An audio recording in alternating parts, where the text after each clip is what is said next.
एक किसान के पास बैलगाड़ी थी। वो बैलगाड़ी किसान खेत से लेकर अपने घर की ओर जा रहा था। तभी बैलगाड़ी के नीचे नीचे उसका पालतू कुत्ता चल रहा था। कुत्ता बगल से गधा निकला तो गधे ने कहा, कहो कुत्ता भाई साहब कैसे हो? कुत्ता बोला, इस समय ठीक हूं पर जिम्मेदारी ज्यादा है। जिम्मेदारी ज्यादा है। गधे ने कहा, कुत्ते से क्या जिम्मेदारी है? बोले, मालिक ने ये गाड़ी मेरे कंधों में रख दी है। गधा बोला, गाड़ी तुम्हारे कंधे पर नहीं है, ये तो बैलों के कंधे पर है। कुत्ता बोला, कर दी ना गधों वाली बात। अरे ये बैल हमारे बॉडीगार्ड हैं, ये गाड़ी हम चला रहे, ये गाड़ी हम चला रहे हैं, ये बैल हमारे बॉडीगार्ड हैं। तो गधे ने कहा, यदि गाड़ी तुम चला रहे हो तो रुको, स्टॉप। कुत्ता रुका तो अकस्मात गाड़ी भी रुक गई। गधा बोला, चलो, तो संयोगवश गाड़ी भी चल पड़ी। अब कुत्ते को लगा गाड़ी हम ही चला रहे हैं, जबकि गाड़ी चला कौन रहा था? जोर से गाड़ी कुत्ता चला रहा था कि बैल? एक ऑप्शन आप बताइए, एक चुनिए दो में से। गाड़ी कौन चला रहा था? जोर से। गाड़ी तो बैल चला रहे थे पर कुत्ता छाती पीट रहा था, मैं चला रहा हूं, मैं चला रहा। बस यही है, कुछ लोग इसी कुत्ते की तरह छाती पीटते रहते हैं, मैं कर रहा हूं, ये मैंने किया, ये मैंने किया। अरे सबकी गाड़ियां भगवान चलाते हैं, हम उस कुत्ते की तरह झूठी छाती पीटते रहते हैं, हमने किया, हमने किया, हमने ये किया, हमने वो किया। हमारी हालत उस कुत्ते की तरह है। बाकी गाड़ियां सबकी कौन चला रहे हैं? सबकी गाड़ी कौन चला रहा है? जोर से। सबकी गाड़ी कौन? आपकी गाड़ी कौन? सबकी गाड़ी भगवान चला रहे हैं। हमारी हालत किसकी तरह है? बोलो, उस कुत्ते की तरह जो कह रहा है, मैं, जैसे आप लोग भी कहती हो, मैं कर रही हूं महाराज, ये सारा काम मैंने किया, 4 बच्चों को पाल पोस के बड़ा कर दिया। हाँ, तुम ही तो खींचने बैठी थी कि बड़ा कर दिया तुमने। माताएं क्या बोलती हैं बुढ़ापे में? 4 बच्चों को पाल पोस के हमने बड़ा कर दिया। तुमने बड़ा कर दिया तो तुमने खींच खींच के बड़ा कर दिया। इतना झूठ क्यों बोलती हो मैया? तुमने बड़ा कैसे कर दिया? तुमने अपना कर्तव्य पूरा किया है। इसलिए सबकी गाड़ियां कौन चला रहे हैं? हम केवल घमंड कर रहे हैं उस कुत्ते की तरह, झूठा अभिमान कर रहे हैं उस कुत्ते की तरह।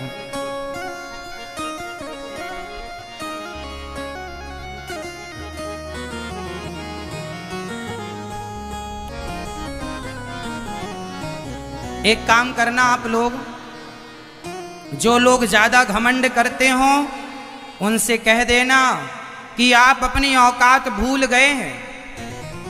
हम सबको अपनी औकात याद रखना चाहिए। मेरी औकात क्या है?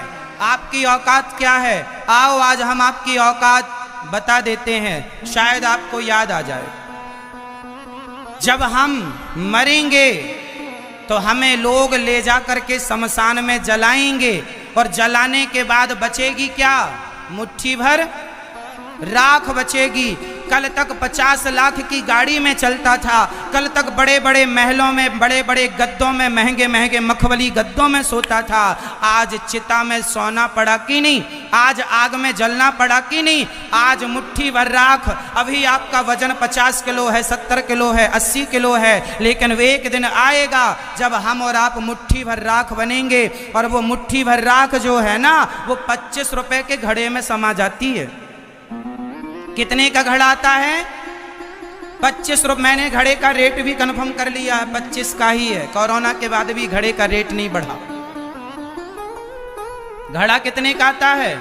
25 रुपए का। उस 25 रुपए में तुम्हारी पूरी राख समा जाएगी और लोग कहेंगे अस्थियां जा रही हैं। फिर लोग नहीं कहेंगे फलाने जी जा रहे हैं ना, अस्थियां। कहाँ गया तुम्हारा एटीट्यूड? कहाँ गया तुम्हारा अभिमान? बन गए ना मुट्ठी भर राख, आज नहीं कल बनोगे राख, इसलिए घमंड किसका करें, हम तो राख हैं, एक दिन घड़े में आ जाएंगे, घमंड अब बताओ किसका करें। इसलिए आज के बाद किसी चीज का घमंड नहीं, सदा ईश्वर का धन्यवाद, भगवान करे आप खूब धनवान बने, पर धन का अभिमान नहीं। ये सोचना कि भगवान ने धन दिया है, जरूर धन को धर्म के लिए दिया होगा कि हम कुछ अच्छा करें।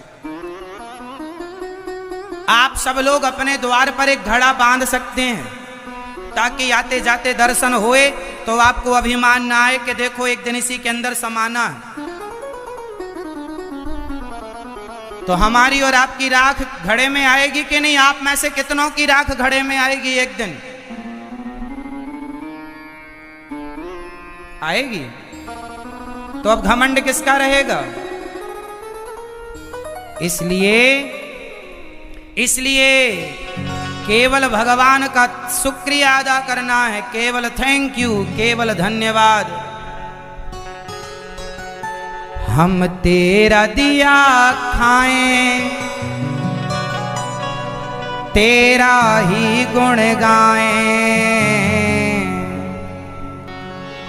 हम तेरा दिया खाएं, तेरा ही गुण गाएं,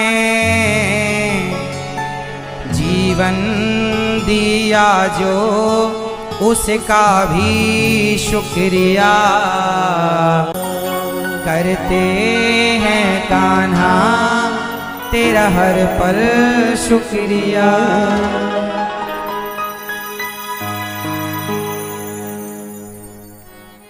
तो भगवान का सदा धन्यवाद कि ईश्वर हमें इतना कुछ दे रहे हैं, इतना जितना दिया है इतने के लायक हम थे ही नहीं। प्रिय भक्तों, भरत जी महाराज का मन एक मृग में लग जाने से उनकी मृग की योनि उन्हें मिली, पर मृग का शरीर छोड़कर उन्होंने भगवान की कृपा से मनुष्य का तन पाया और अब की बार खूब भजन करते हैं। भरत जी ने राजा रहुगण को उपदेश देकर उनके अज्ञान का हरण किया था। इस धरती का सबसे बड़ा ज्ञान यही है, ये एक समझ में आ जाए कि सब भगवान का है, यही ज्ञान है, और ये जान लो कि ये मेरा है, यही अज्ञान है। ज्ञान और अज्ञान बस इतना ही फर्क है।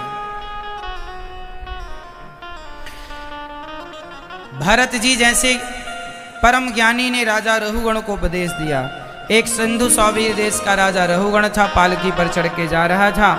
भरत जी को कहार बना के लगा लिया, चींटी ना दब जाए, भरत जी उछल कूद करके चले।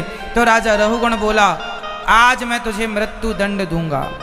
तब भरत जी ने दिव्य ज्ञान देते हुए कहा, राजन आप मृत्यु दंड किसे देंगे, शरीर को या फिर आत्मा को? सावधान हो जाइए, सावधान हो जाइएगा, बहुत ध्यान से सुनिएगा। शरीर और आत्मा ये दो सब्जेक्ट अलग अलग हैं। आपसे मेरा सवाल, आप क्या हैं? आप शरीर हैं या आप आत्मा हैं? आप कौन हैं? आप कहती हो मेरा नाम रामबाई है, मेरा नाम गीता है, सावित्री है, सुलोचना है, उर्मिला है, सीता है, राधा है, मेरा नाम ये है। जो नाम आपका है एक्चुअली आप वो नहीं है जो आपका नाम है। अच्छा ये बताइए, ये दास अनिरुद्ध को अनिरुद्धाचार्य कहते हैं, बताइए अनिरुद्धाचार्य किसका नाम है? आप हमारी तरफ उंगली करेंगे, आपका नाम अनिरुद्धाचार्य है, तो हमारी तरफ किस में? हमारे शरीर में ये आंख है, इसका नाम क्या है? जोर से बोलते चलो, इसका नाम क्या है? आंख। इसका नाम कान। आंख इसको कहते हैं, कान इसको कहते हैं, गाल इसको कहते हैं, अधर इसको कहते हैं, माथा इसको, सिर इसको, गला इसको, हृदय इसको, भुजाएं इसको, पेट इसको, यदि हमारे हर शरीर का एक एक नाम है तो बताइए फिर अनिरुद्धाचार्य किसका नाम हुआ? क्या आंख को अनिरुद्धाचार्य कहते हैं? क्या कान को? क्या पेट को? क्या पीठ को? किसका नाम अनिरुद्धाचार्य है? किसका नाम अनिरुद्धाचार्य? आत्मा का? आत्मा का कोई नाम नहीं होता, ना तो आत्मा का नाम अनिरुद्धाचार्य है, ना शरीर का नाम अनिरुद्धाचार्य है। ये नाम केवल वस्तु विशेष की पहचान के लिए एक नाम दे दिया गया है ना। हम लोग पढ़ते हैं ना ये चीजें कि किसी व्यक्ति वस्तु की पहचान के लिए उसे एक नाम दिया जाता है ना। आपने नाम, अब जैसे हम लोगों ने नाम दे दिया केला, एक फल का नाम है केला। अमेरिका में विदेशी जहां इंग्लिश देश है उसे नाम दिया गया बनाना, हम उसे केला कहते हैं, उसी को वो लोग बनाना कहते हैं। चाइना में शायद कोई और चाइनीज भाषा में कुछ और नाम बोलते हो, तमिल में शायद कुछ और बोलते हो, मलयालम में कुछ और। क्यों जी, वस्तु एक ही है, अब उसे आप केला कहते हैं, उसी को आप बनाना कहते हैं। आप बताइए कि वो केला है कि बनाना है? जोर से, क्या है वो? ना वो केला है ना वो बनाना है, उसके पहचान के लिए नाम दिया गया। वो एक फल है जो प्रकृति ने दिया है और समय आने पर वो नष्ट हो जाएगा, उसका कोई नाम नहीं है, वो पहचान के लिए नाम दिया गया है कि इसको हम बनाना कहेंगे, इसको एप्पल कहेंगे, इसको मैंगो कहेंगे, इसको सेब कहेंगे, इसको आम कहेंगे, इसको संतरा कहेंगे। ये एक नाम दिया गया है, किसी का नाम मैंगो नहीं है। आपका नाम सावित्री है तो आप सावित्री नहीं है, नाम आपकी पहचान के लिए दे दिया गया। आधार कार्ड में कुछ तो डलवाना ही था तो दे दिया, नाम डाल दो, सावित्री डाल दो, चलो। मैं कौन हूं? मैं शरीर नहीं हूं, मैं आत्मा हूं। मैं कौन हूं? जोर से, मैं कौन हूं? आत्मा हूं। अब बताओ, आत्मा मरती है कि शरीर मरता है? कौन मरता है? जोर से। शरीर मरता है, शरीर मरता है। जब आदमी मर जाता है तो कौन मरता है? आत्मा की शरीर? सच्ची बताएं, वैसे मरता तो कोई नहीं, कोई नहीं मरता। अच्छा ये बताओ, हमारा शरीर कितनी चीजों से मिलकर बना है? हमारा शरीर कितनी चीजों से मिलकर बना? ये भागवत जी का बड़ा गहरा सब्जेक्ट हम समझा रहे हैं, बहुत कठिन विषय होता है ये भागवत जी का। समझ लो तो अच्छा है, भागवत जी का ही विषय है, अब समझ लो तो अच्छा है। ये बात जो हम कह रहे हैं भागवत जी के अंदर की बात, बहुत गहरी बात है, समझ में कम आती है, इसलिए हम जल्दी से कह के आगे बढ़ेंगे कथा में, ताकि आपको ये समझा पाए। ये भी समझना जरूरी है, वैसे है कठिन पर समझ में आ गया, बहुत सारी गुत्थियां सुलझ जाती हैं जीवन में। सुनो, कोशिश करो, हम समझाएंगे, आप समझना। हमारा जो शरीर है कितनी चीजों से मिलकर बना है? जोर से आप बताओ, कितनी चीजों से? कौन कौन? पांचों के नाम बताओ, आप बताओ। नहीं, आपसे पूछे नहीं था, इनसे पूछ रहे हैं। आप बैठे बैठे बताओ, खड़े ना हो, बोलो। 5 चीजों कौन कौन सी? पृथ्वी, चलो बोलो मेरे संग। शरीर में जो 5 तत्व हैं वो कौन कौन से? पृथ्वी, बोलो। पृथ्वी, जल, वायु, अग्नि, आकाश। ये 5 तत्वों से हमारे शरीर का निर्माण हुआ है। और जब हमें लोग चिता पर जलाते हैं तो हमारे 5 तत्व 5 में मिल जाते हैं। अग्नि तत्व अग्नि में, जल तत्व जल में, वायु तत्व वायु में, पृथ्वी तत्व पृथ्वी, आकाश तत्व आकाश। आकाश तत्व क्या है? शरीर में जो खाली स्थान होता है ना, जहां भी, जैसे मुंह खोला तो अंदर बीच में जो स्पेस था वो आकाश। पेट में हमारे स्पेस जहां जहां है वो आकाश तत्व माना गया। आपके पेट में अग्नि है जिससे भोजन पचता है, जिसे जठराग्नि कहते हैं। जल तत्व तो है ही, जल तो पीते ही हैं आप लोग। वायु, पृथ्वी तत्व ये माटी है, ये माटी राख बचती है ना, अंत में वो माटी तत्व बच जाता है ना। तो आकाश तत्व, अग्नि तत्व, जल तत्व, और क्या तत्व बचा? सारे हो गए, पृथ्वी जल वायु अग्नि आकाश, है ना। अग्नि भी हो गई, जल भी हो गया, पृथ्वी, चलो सब हो गए। 5 तत्व 5 में मिल जाते हैं और हमारी आत्मा चली जाती है निकल कर। अच्छा ये बताओ, हमने जो पाप किए हैं, जो पुण्य किए हैं, वो कौन भोगता है? शरीर या आत्मा? आपने जो सास का गला दबाया था उसका पाप कौन भोगेगा? और जो चरण दबा के पुण्य कमाए हैं वो पुण्य कौन भोगेगा? बताइए, पाप और पुण्य कौन भोगता है? उत्तर फटाफट देना है आपको, समय कम है। बताइए मैया, बात हो जाए तो बोल दो, सुन ले कथा थोड़ी बहुत। मैया, ओ मेरी माँ, हो गई पंचायत? सुनो, ये बताओ कि पाप पुण्य कौन भोगता है? हमारा पाप कौन भोगेगा? हम तो यहीं जल के राख हो गए, फिर भोगेगा कौन? आत्मा काहे भोगेगी? आत्मा नहीं भोगती। नैनम छिंदंती शस्त्राणी नैनम दहती पावका, गीता में लिखा है आत्मा को कोई सुख नहीं होता, कोई दुख नहीं होता, आत्मा कुछ नहीं भोगती। आत्मा केवल एनर्जी देती है, शरीर को पावर देती है। आत्मा नहीं भोगती, शरीर नहीं भोगता। अब बताओ किसने भोगा आपका पाप और पुण्य? कौन भोगेगा आपका पाप? नरक कौन जाता है? बताओ। अब हम बता दें, हमारे पास कितने शरीर हैं? आपके पास कितने शरीर हैं? जोर से। एक है तो एक बोलो, दो हैं तो दो बोलो, तीन है तीन बोलो, चार है चार बोलो, पांच। जिसके पास एक शरीर है वो हाथ उठाएगा। इसलिए बोला करता हूं कथा टीवी पर सुना करो, ये अज्ञान मिटेगा। शरीर एक नहीं होता, शरीर तीन होते हैं। शरीर कितने होते हैं? मैं प्रमाण कर रहा हूं, अभी मैं आपको समझाऊंगा, सब बात समझ में आएगी। इसलिए बोलते हैं कथा सुना करो। मेरी मां पंचायत में लगी रहती हो दिन भर, कथा आती है साधना चैनल पर। गृहस्थी हो, हर गृहस्थ को 10 मिनट ही सही सत्संग रोज करना चाहिए। अज्ञान मिटेगा। अज्ञान मिटेगा तो दुख जाएगा, वरना सारी जिंदगी रोते रोते मर जाओगे। सारी जिंदगी भगवान के नाम पर रोगे, हे भगवान तुमने बड़ा दुख दिया। भगवान कहते हैं कथा क्यों नहीं सुनते? कथा से ही दुख दूर होता है। राजा परीक्षित ने कथा सुनी, उनका दुख दूर हो गया। हनुमान जी के सत्संग को विभीषण ने लंका में जरा सी देर कर लिया, सत्संग करने से दुख चला गया कि नहीं? उनका गया, तुम्हारा भी जाएगा। अब करो तो चलो। शरीर कितने होते हैं हमारे पास? जोर से। कौन कौन? पहला स्थूल, इस शरीर को क्या बोलते हैं? बोलते चलो, स्थूल। दूसरा शरीर है सूक्ष्म, सूक्ष्म शरीर। आप में से किस किस ने सपना देखा है रात को? सपना किस किस ने देखा है? कभी ना कभी किसी ना किसी रात में सपना तो देखा होगा। देखा है ना? सपना देखा है। जब आप सपना देखते हैं तो आप तो अपने बिस्तर पे घर पे सोए थे, कुंडी लगा के सोए थे, घर का दरवाजा लॉक करके सोए थे। फिर सपने में आप हरिद्वार पहुंच गए, सपने में आप फलानी जगह चले गए। तो सपने में जो चला गया वो कौन था? वो आप ही तो गए। और आप सवेरे याद भी है आपको कि आज मैंने सपना देखा। तो जो सपने में आप हरिद्वार गए, वृंदावन गए, इत्यादि गए, वो कौन गया? कौन गया? जोर से बोलो।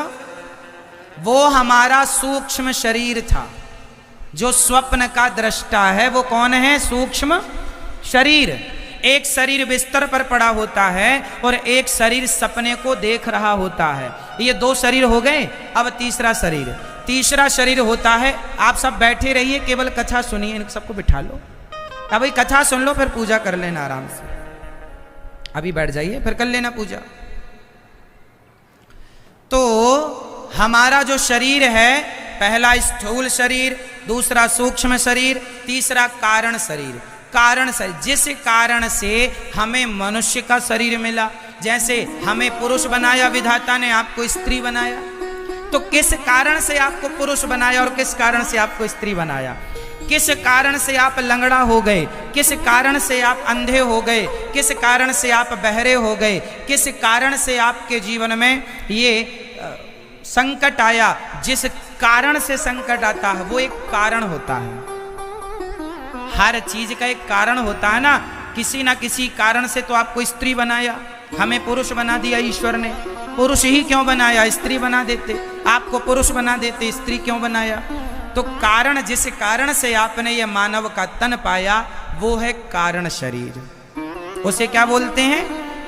कारण शरीर। तो कारण शरीर तो चिता में जल के नष्ट हो जाता है, इसलिए हम कारण शरीर को यहीं छोड़ते हैं। अब दो शरीरों की बात करते हैं। पहला शरीर है स्थूल शरीर, दूसरा शरीर है सूक्ष्म शरीर। हमारा शरीर जब मरता है तो बताइए चिता में कौन सा शरीर जलता है? स्थूल के सूक्ष्म? मैया जी, ओ मेरी माँ, सुन लो मेरी माँ, बताओ चिता में जो शरीर जला था वो कौन शरीर था? जोर से मैया बोलो। अंतिम संस्कार हो, पर प्रोसेस है, होना चाहिए। आप किडनी दान कर दो, आंखें दान कर दो, सब दान कर दो, पर फिर भी आपका अंतिम संस्कार नहीं होगा तो वो किस आधार पर 13 दिन गिने जाएंगे? क्योंकि 13 दिन गिनने के आधार तो हो कुछ। तो आप पूरी बॉडी दान भले कर दें, पर कुछ ना कुछ आपका अंतिम संस्कार होना चाहिए। जो लोग कहते हैं कि हम अपनी पूरी बॉडी दान कर रहे हैं, कर दो, किडनी दान कर दो, खून दान कर दो, सब दान कर दो, पर फिर भी कुछ ना कुछ अंतिम संस्कार होगा, तब माना जाएगा कि आपका 13वां दिन ये आएगा। उसी हिसाब से फिर आपके बच्चे पिंडदान करेंगे, उसी हिसाब से श्राद्ध होगा। जिस तिथि को अंतिम संस्कार होता है, उसी तिथि को पिंडदान होता है। गया श्राद्ध उसी तिथि को मान्य होगा। इसलिए तारीख मान्य नहीं होती हमारे यहाँ, तिथि मान्य होती है। प्रतिपदा, द्वितीया, तृतीया, चतुर्थी, पंची, षष्ठी, सप्तमी, अष्टमी जो भी तिथि है वो मान्य होती है कि फलाने व्यक्ति किस तिथि को मरे, किस तिथि को उनका अंतिम संस्कार हुआ। तो तिथि मान्य होगी, ना कि तारीख। तो ये बातें आपको समझना चाहिए और बच्चों को समझाना चाहिए। बहुत गूढ़ बातें हैं। अच्छा, 13 दिन बाद ही 13 क्यों होती है? क्योंकि यहां से यमपुरी जाने में यमदूतों को, जीवात्मा को, उस सूक्ष्म शरीर को 13 दिन लगे। 12 दिन लगते, एक दिन एक्स्ट्रा। 13 दिन बाद हिसाब होता है। जब 13 ब्राह्मण भोजन करते हैं, सारा गांव भोजन करता है, कुत्ते खा लेते हैं, पक्षी खा लेते हैं, तो जो खिलाया, जैसे आपने अपने बाप दादों का 13वां किया, तो आपके बाप दादों के नाम के 13 ब्राह्मण खाए, पूरा समाज खाया, गांव खाए, कुत्ते खाए, बिल्ली खाई, कौआ खाया, सब ना खाए, सबका खाया हुआ यमराज जी वहां जोड़ते हैं कि जो आपने अपने हाथ से पुण्य किया है वो भी जुड़ेगा, और जो 13 में आपने पुण्य किया अपने पिता के नाम का, वो भी पिता के खाते में जाएगा। इसलिए 13वीं इत्यादि पिता की, माँ की अच्छे से करनी चाहिए। ब्राह्मणों को बुलाकर श्रद्धा से पांव पूज करके, पांव धो करके, और ब्राह्मणों को, 13 ब्राह्मणों को कहते हैं, एक ब्राह्मण जब खाता है और एक ब्राह्मण जब आपके भोजन से तृप्त होता है, उसके शरीर में जितने रोम होते हैं, रोमें, उतने जन्म तक आप जिसके नाम से खिला रहे हैं, उतने जन्मों तक, उतने वर्षों तक वो भगवान के धाम में वास करता है। वो प्राणी एक ब्राह्मण को खिलाने का ये पुण्य है, तो 13 का कितना होगा? इसलिए 13 ब्राह्मण कम से कम, ज्यादा से ज्यादा तो जितने मिल जाएं। इसलिए 13 ब्राह्मण यमराज जी के पास है। हिसाब किताब कैसे होता है? चलो जी, आपका हिसाब निकालो, कितना पाप किया आपने, जन्म से मृत्यु तक जो जो पाप किया, पुण्य किया, यमराज जी सारा लेखा जोखा करते हैं, और पाप अलग करते हैं, पुण्य अलग आपका। अच्छा ये बताओ, आप लोगों का जब हिसाब होगा तो आपका पाप ज्यादा निकलेगा कि पुण्य? आप बताओ, आप बताओ, पाप ज्यादा निकलेगा? आप बताओ, आपका क्या ज्यादा निकलेगा, पाप की पुण्य? आप बताओ, पाप ज्यादा निकलेगा। सबको पता है पाप ही निकलना, तो क्यों कर रहे हो पाप? मैया, आपका क्या निकलेगा ज्यादा, पाप की पुण्य?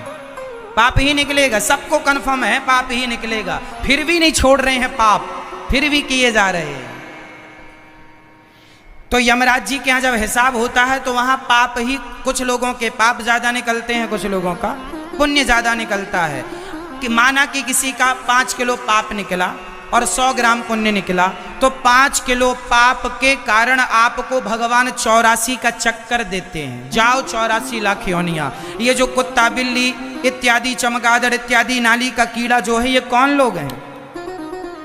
आप गलत काम करते हैं। जैसे इस जन्म में आपने किसी को बहुत सताया, तो अगले जन्म में आपको नाली का कीड़ा बनना पड़ेगा, चमगादड़ बनना पड़ेगा।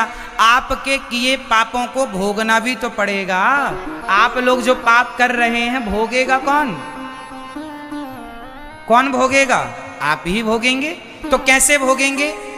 नाली का कीड़ा बनाएंगे भगवान, चमगादड़ बनाएंगे, कुत्ता बनाएंगे, सुअर बनाएंगे, गधा बनाएंगे, सब योनियों में भेज भेज करके और भोगाते रहेंगे। जो लोग भगवान को भूल कर केवल बच्चों की जिम्मेदारी, बेटा मेरा बेटा मेरा बेटा मेरा बेटा, बोझा ढो रहे हैं, बोझा ढो रहे हैं, इनको गधा बनाते हैं ताकि तुम बोझा ढोते रहो।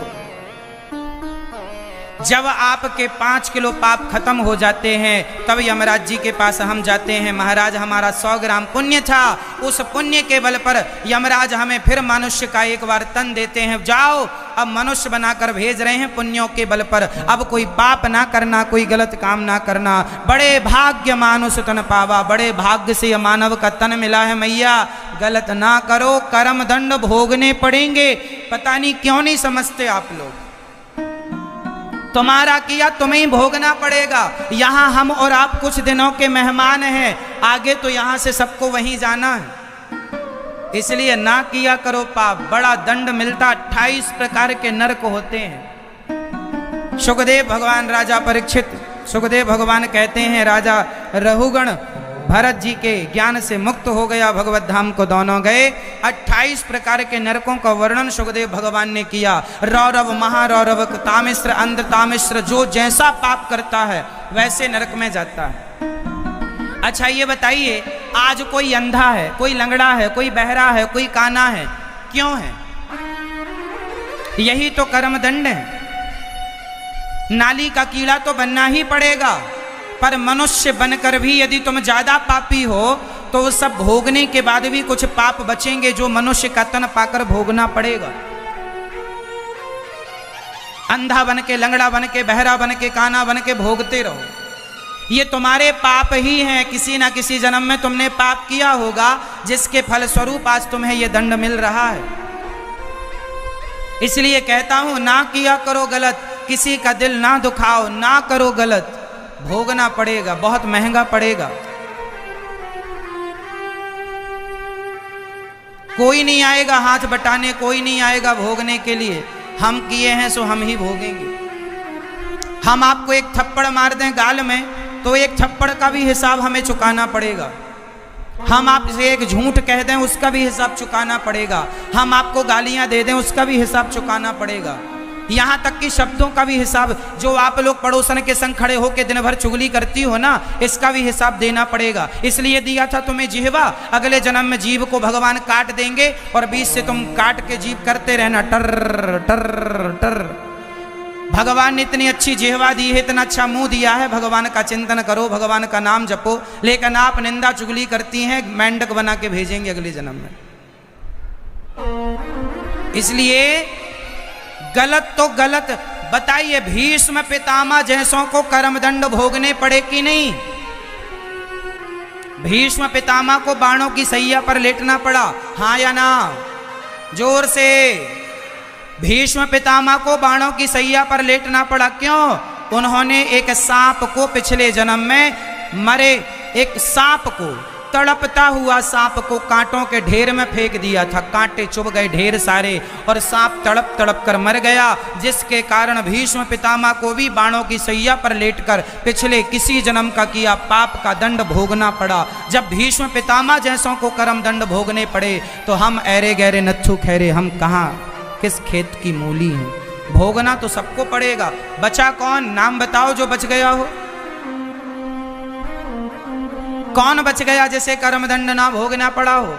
भीष्म पितामह के संग स्वयं भगवान के पिता दशरथ जी, उन्होंने यदि श्रवण कुमार को दुखी किया, उनके माँ बाप रोए तो उन्हें भी अपने बच्चे के लिए रो करके मरना पड़ा। जैसी करनी वैसी भरनी, कर्मदंड दशरथ जी को भोगना पड़ा, कर्मदंड पितामह भीष्म को भोगना पड़ा, तो आप और हम बच जाएंगे।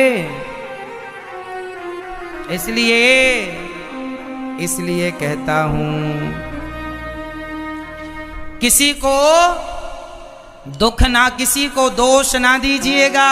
तुम्हारे कारण हमें दुख मिला, कोई किसी को दुख नहीं देता।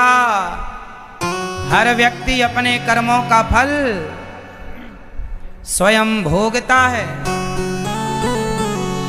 न देना दोष किस्मत को, विपत्ति तो सब पे आती है। विपत्ति आई राजा दशरथ पे, राम जब जा रहे थे वन को। विपत्ति आई राजा दशरथ पे राम जब जा रहे थे बन को, न देना दोष कैकेयी को, विपत्ति तो सब पे आती है, न देना। आप कहती हो महाराज जी हमारा पति बड़ा दुष्ट है, महाराज जी हमारी पत्नी बड़ी दुष्ट है। दुष्ट इसलिए है तुम्हारे किसी जन्म के पाप का दंड ही तुम्हें पत्नी और पति के रूप में मिला है, भोगना पड़ेगा। कहो मैया जैसा है तुम्हारा है, अब पाप होगा किसी जन्म का, तो बड़ा दुष्ट पति मिला है। बेटा बड़ा दुष्ट है, ये बेटा नहीं है, तुम्हारा पाप ही बेटा बन के पैदा हुआ है। तुम्हारा बेटा बहुत अच्छा है, जरूर तुमने पिछले जन्म में बहुत अच्छा कर्म किया होगा, उस अच्छे कर्म से तुम्हारा अच्छा कर्म ही तुम्हारे को बेटा बन के प्राप्त है, जो तुम्हारी सेवा करके तुम्हें प्रसन्न रखता है। तुम्हारा किया ही तुम्हें मिलेगा, अच्छे का अच्छा और बुरे का।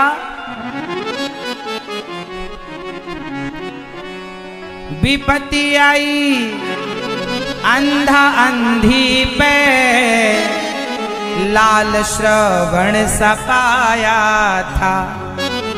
बेटा श्रवण कुमार ही क्यों ना हो, पर किस्मत में दुख है तो भोगना पड़ेगा।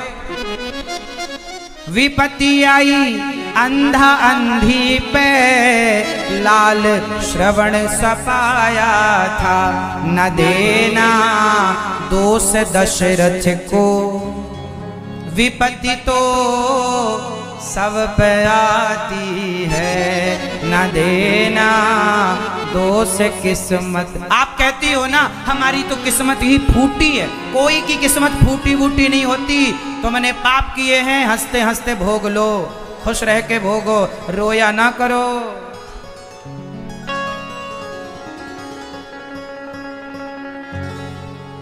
विपत्ति आई नारी द्रौपदी पर, सभा में चीर हरण करते। विपत्ति आई नारी द्रौपदी पर, सभा में चीर हरण करते। न देना दोष कौरवों को, विपत्ति तो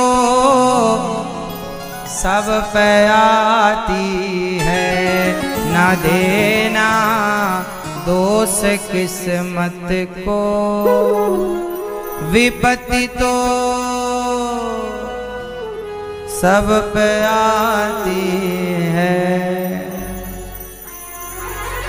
तो बताइए हमारे दुख का जिम्मेदार कौन?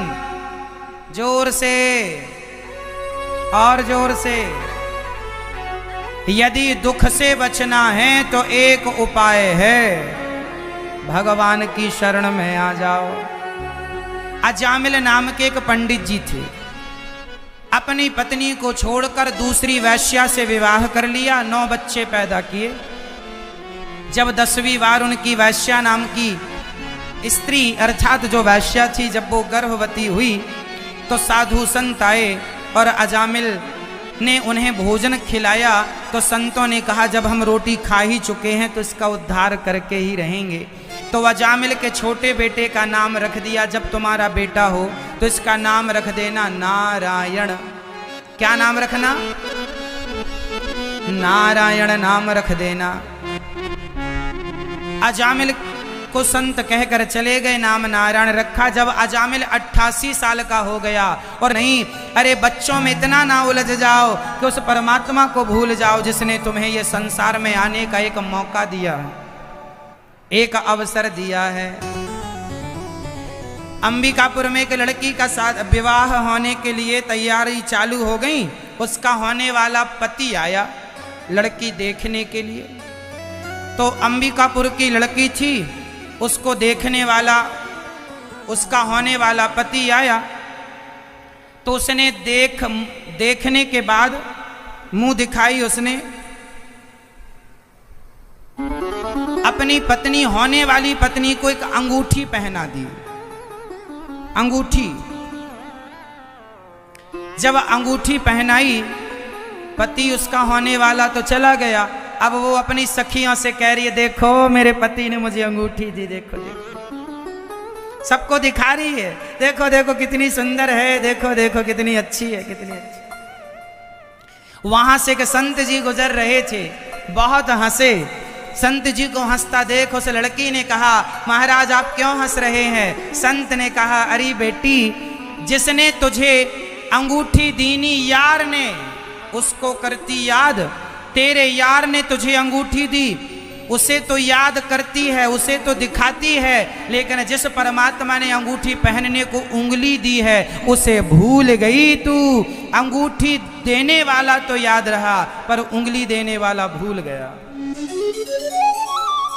क्यों जी, हम लोग यही तो याद करते हैं, फलाने ने अंगूठी दी।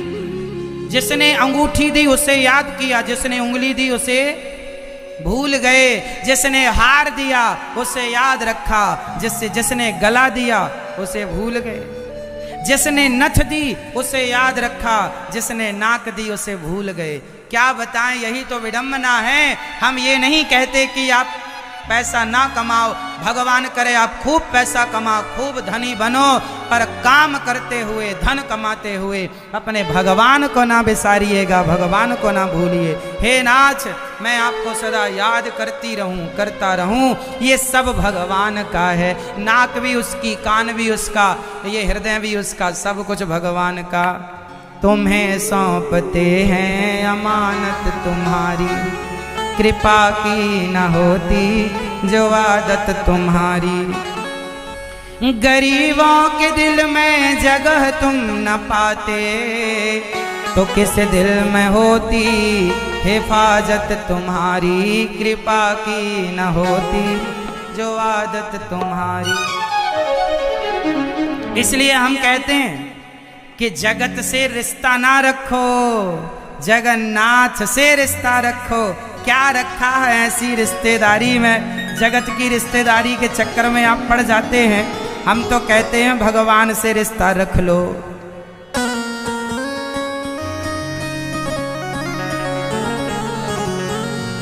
क्या रखा है ऐसी रिश्तेदारी में? अजामिल ने सबसे रिश्ता तोड़कर गोविंद से नाता जोड़ लिया, और आप लोग रोती हो, अरे महाराज फलाने के घर से निमंत्रण नहीं आया, शादी कर ली। जितना कम रिश्ता, जितने कम रिश्तेदार उतना सुखी, लेकिन आपको तो दुखी होने का अब अभ्यास ही हो गया है।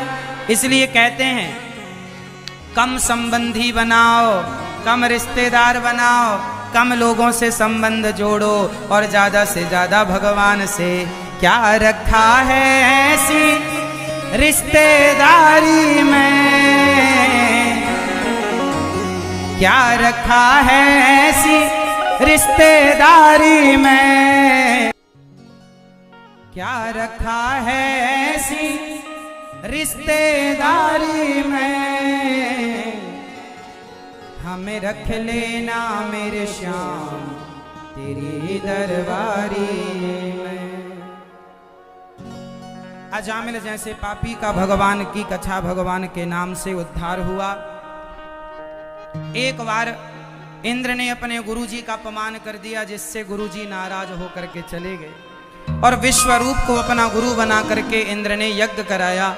त्वष्टा ऋषि ने यज्ञ करते समय राक्षसों को आहुति दी, और इंद्र ने अपने गुरु जी का सिर काट दिया। जब उन्होंने देवताओं के संग राक्षसों को आहुति दी, इंद्र को ब्रह्म हत्या लगी। इंद्र ने अपनी ब्रह्म हत्या बांटी और वृत्तासुर को प्रकट कर दिया महर्षि त्वष्टा ने। और इंद्र से लड़ने जब वो आए तो उन्होंने त्वष्टा ऋषि के भेजे वृत्तासुर ने भगवान की स्तुति की। जब दधीची ऋषि की हड्डियों का वज्र देखा तब अहम हरे तब पादई कमूला दासानुदासो भविताश्मि भूया, ऐसी प्रार्थना भगवान से की। हे प्रभु, मैं सदा आपका गुणगान करता रहूं, सदा आपकी शरण में बना रहूं। राजा परीक्षित ने प्रश्न किया, हे गुरुदेव, आखिर कौन सा पुण्य किया था इस वृत्तासुर ने कि ये राक्षस होकर भी भगवान का स्मरण से बना रहा? इसने भगवान को भुलाया नहीं। तब महर्षि सुखदेव भगवान कहते हैं, परीक्षित सुनो, ये वृत्तासुर इस जन्म का तो वृत्तासुर है, पिछले जन्म का एक बहुत बड़ा धर्मात्मा राजा था। अब बहुत ध्यान से सुनेंगे सब लोग। एक चित्रकेतु नाम के एक राजा थे।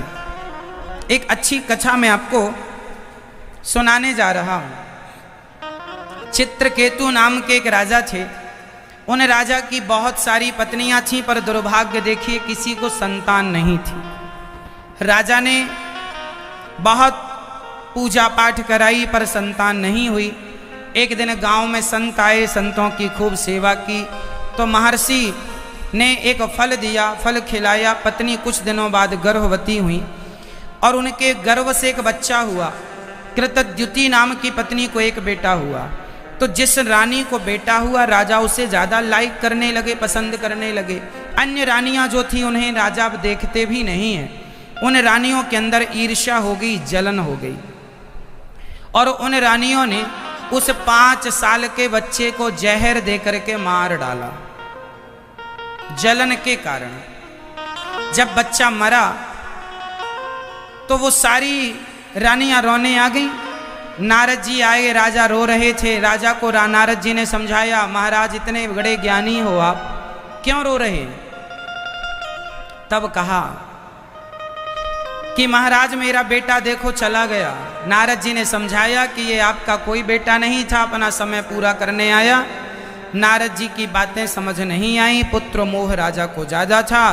तब नारद जी ने कृपा करके उस बच्चे को जीवित कर दिया। उस बच्चे से अब राजा जाकर के गले लगने लगे तो उस बच्चे ने कहा, खबरदार, आप किसे अपना बेटा कह रहे हैं? अरे तुम मेरे बेटे हो। उस बच्चे ने कहा, पिताजी कितनी बार मेरा जन्म हुआ, कितनी बार आपका जन्म हुआ, हम किस जन्म के रिश्ते को लेकर चलें? इस धरती पर कोई किसी का नहीं है, सब अपना काम धाम पूरा करने आए हैं। पत्नी का काम पूरा हुआ, पत्नी निकल जाएगी। पति का काम पूरा हुआ, पति चला जाएगा। ना पत्नी ज्यादा दिन रुकने वाली है, ना पति। क्यों जी? आप लोग कहते हो हम 7 जन्म के संगी साथी हैं। हमारा पति पत्नी का रिश्ता 7 जन्म का। 7 जन्म तो छोड़ दो, इसी जन्म में चला जाएगा छोड़ के, या तुम चली जाओगी या वो चला जाएगा। जो गाना गाती हो ना, 7 जन्म का साथ है हमारा तुम्हारा, एक ही जन्म का नहीं है। ठीक ठीक से ये तो दिल को तसल्ली देने के लिए लोग कह देते हैं 7 जन्म का है। जिसका नालायक है वो कहती है इसी जन्म में पिंड छूट जाए। जिसका अच्छा है वो 7 जन्म का गाना गाती है। कोई 7-8 जन्म का नहीं है। अगला जन्म कहीं और होगा आपका, अपने कर्मों के अनुसार होगा। जरूरी नहीं है कि जो पति आज है वो अगले जन्म में भी आपको मिले, कोई और मिल सकता है। इसलिए 7-8 जन्म छोड़ो, इस जन्म को ठीक से निभाओ, इस जन्म में खुश रहो। और ये जो आपका पति है, ये आपकी पत्नी है, ये सब कुछ दिनों के हैं। स्टेशन आते ही सब अपना अपना स्टेशन उतरते चलेंगे। बताओ, ये बताओ, पति पत्नी में 2 में से एक को पहले जाना पड़ेगा, क्या ये बात सही है? हाँ या नाम उत्तर दो। पति और पत्नी 2 में से एक को पहले जाना पड़ेगा। अब पहले कौन जाएगा ये मुझे नहीं पता, भगवान जानते हैं, पर जाना पड़ेगा एक को, ये मुझे पता है। क्या ये आपको पता है? बोलो हाँ या ना। ये मैया को बोलो फोन रख दें।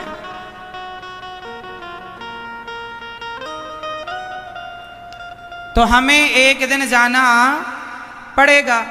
इसलिए सुनो मेरी माँ, थोड़े देर के लिए, थोड़े दिनों के लिए अपने पति से भी मन हटाओ। एक दिन नहीं रहेगा तो रोगी, मेरा पति चला गया। अभी से अभ्यास बना लो कि कभी कभी आप लोग एक दूसरे के बिना भी रहने की कोशिश करेंगे, क्योंकि एक दिन रहने का अभ्यास करना ही पड़ेगा।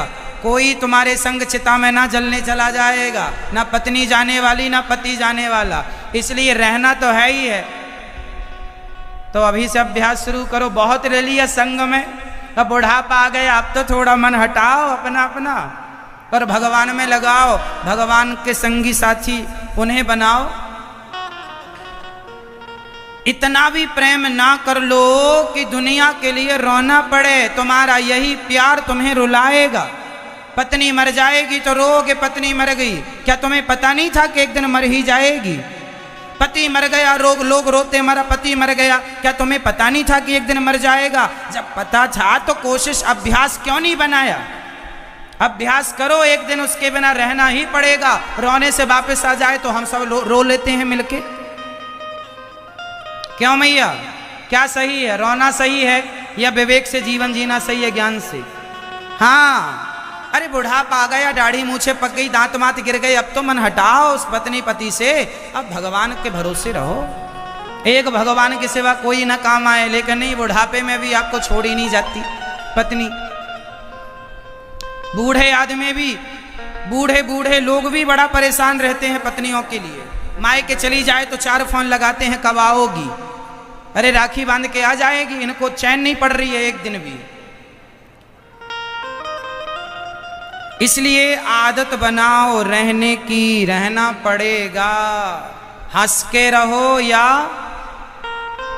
रो के रहो, कोई तुम्हारा नहीं है। ना पत्नी संग चलेगी, पत्नी कहां तक जाएगी? दरवाजे तक। रिश्तेदार कहां तक जाते हैं? शमशान तक। शरीर कहां तक जाता है? चिता तक। आगे की यात्रा अकेले जाओ। जो आप कहती थी, अरे कथा में तो आ जाते महाराज, पर कोई संग नहीं मिला। अच्छा, कथा में आने के लिए संग चाहिए। मरोगी तो किसके संग मरोगी? तब तो अकेली मरोगी। इसलिए ज्यादा संग वंग के चक्कर में ना अकेला चलना सीखो। आखिरी यात्रा अकेली करनी है, संगी साथी ज्यादा दिन के नहीं है। हाँ, कबीरदास जी महाराज कहते हैं, कबीरदास जी महाराज कहते हैं, कोयलिया बोली रे अमवा की डाल अपनों को नहीं आरे, बिना राम रघुनंदन अपनों को नहीं आरे। कोई नहीं है मेरा भगवान के सिवा। मात कहे यह पुत्र हमारा, बहन कहे भाई मेरा रे भैया, बहन कहे भाई मेरा, भाई कहे यह भुजा हमारी, नारी कहे नर मेरा अपनों को नहीं आरे। माँ कहती है मेरा बेटा, पत्नी कहती है मेरा पति, कोई नहीं है। जब आदमी मर जाता है लोग रोते हैं। 13 दिन तक पत्नी रोवे, 6 महीना सगो भाई रे भैया। शायद तब के भाई रोते रहे हो 6 महीने, आजकल तो एक दिन नहीं रोए, बोला ठीक मर गया, उसकी संपत्ति आ जाएगी यहाँ। 13 दिन तक पत्नी रोवे। पति के मर जाने पर पत्नी कितना रोती है? रोती रोती थक जाती है बेचारी, कितना रोए, चुप हो जाती है। 13 दिन बाद फिर कम होने लग जाता है दुख। अच्छा, पत्नियां तो 13 दिन रोती हैं, पर पुरुष लोग पत्नियों के मरने पर कितना रोते हैं? कितना रोएंगे आपके पति आपके मरने पर? चिता की आग ठंडी नहीं होती पत्नियों की, और पुरुषों का दूसरे विवाह की चर्चाएं चालू हो जाती हैं। अब तो उसका वहां पर हो जाएगा विवाह। तुम व्यर्थ ही कहती रही, तुम्हें बड़ा प्यार करते हैं। तुम्हारा पति तुमसे कहता है बहुत प्यार करते हैं, तुम्हारे बिना रह ना पाएंगे। तुम मर जाओगी तो दूसरे से भी यही कहेगा बहुत प्यार करते हैं तुमसे। पता ही नहीं चल रहा है कि आदमी प्यार करता किससे है। कोई किसी से प्यार व्यार नहीं करता, सब अपना स्वार्थ सिद्ध कर रहे हैं बस। 13 दिन तक पत्नी रोवे, 6 महीना सगो भाई रे भैया, 6 महीना सगो भाई। जन्म जन्म तक माता रोवे, जन्म जन्म तक माता रोवे। हंस अकेला जाई अपनों को नहीं आरे, बिना राम रघुनंदन अपनों को नहीं आरे। पत्नी कैसे रोती है? माथे पकड़ कर पत्नी रोवे, बाह पकड़ सगो भाई रे भैया, बाह पकड़ सग भाई, पेट पकड़ के माता रोवे, पेट पकड़ के माता रोवे, कर गए आस बराई अपनों को नहीं यारे, बिना राम रघुनंदन अपनों को नहीं यारे। पत्नी माथा पकड़कर रोती है, सिंदूर उजाड़ दिया भाई, भुजा पकड़कर माँ पेट पकड़कर रोती है, पराया कर दिया किसके घर जाऊंगी, कहाँ रोटी खाऊंगी, कौन खिलाएगा, कौन सेवा करेगा। अब लो भैया, कहते थे मेरा मेरा मेरा, हाँ 550 बराती आ गए। जब मरेंगे तो लोग आएंगे ना। 550 बराती आ गए, ले चल होई रे भैया, ले चल होई। आपके मरने में जो लोग आते हैं ना, उन्हें बड़ी जल्दी होती है, अरे जल्दी ले चलो, जल्दी ले चलो, जल्दी जलाओ जल्दी। उस दिन भी वो जल्दी में रहते हैं जिस दिन आप मर जाएंगे। किसी को फर्क नहीं पड़ता कि आप जिंदा हैं कि मर गए। लोग तो अपना व्यवहार चुकाने आते हैं कि तुम्हारे मरने में हम आए हैं तो हमारे मरने में तुम आ जाना। आज पूज्य श्री अनिरुद्धाचार्य जी महाराज ने हम सभी लोगों को बहुत ही उत्तम एवं शिक्षाप्रद कथा सुनाई है। आशा करता हूँ कि इस शिक्षाप्रद कथा से हम सभी लोग कुछ न कुछ शिक्षा अवश्य ग्रहण करेंगे और अपने जीवन को सुखी और सात्विक बनाने का प्रयास करेंगे। मित्रों, अगर आपको यह शिक्षाप्रद कथा पसंद आई हो तो वीडियो को लाइक करें और अधिक से अधिक लोगों को शेयर भी करें, जिससे और भी लोग महाराज जी की इस शिक्षाप्रद कथा से शिक्षा लेकर अपने जीवन को सुखी बना सकें। मित्रों, अगर आपने अभी तक हमारे चैनल को सब्सक्राइब नहीं किया है तो हमारे चैनल को तुरंत सब्सक्राइब भी कर लें, जिससे आपको नोटिफिकेशन के माध्यम से महाराज जी के शिक्षाप्रद कथा तुरंत प्राप्त हो सकें। मित्रों, तो कल फिर किसी शिक्षाप्रद कथा के साथ आप लोगों के समक्ष प्रस्तुत होंगे। तब तक के लिए जय श्री राधे।